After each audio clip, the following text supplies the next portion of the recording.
you've talked about the coach that you've become. What are some of those, I guess, tactics or skills as a coach that you either said that's not me, or ones that you aspire to? I'd say probably, sweat equity with them when you're in practice. Like if it's one of those things where on occasion I have hopped in, a couple drills or 4-minute scrimmages. I'm huffing and puffing, but I think they respect the fact that I'm trying to do it with intensity and play hard. Kind of like the whole thing of now it's a little bit different because it's air high fives and touches and fist bumps. But before it was one of those things where I was trying to be like Steve Nash, and I'm sure you guys have heard. Like I think they did some study where he had a ridiculous amount of high fives and interactions with his teammates when he was in Phoenix and probably wherever he was, that type of deal.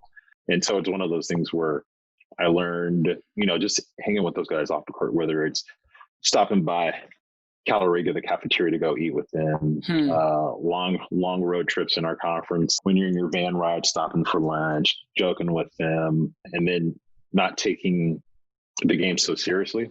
As far as when mistakes happen, it's one of those things. I try not to necessarily go berserk or freak out in practice when Ben throws the ball away, because everyone saw that he had a turnover and mom and dad are there. So it's like, here you go, move on to the next play. But if it keeps happening, it's come sit next to me right here on this pine.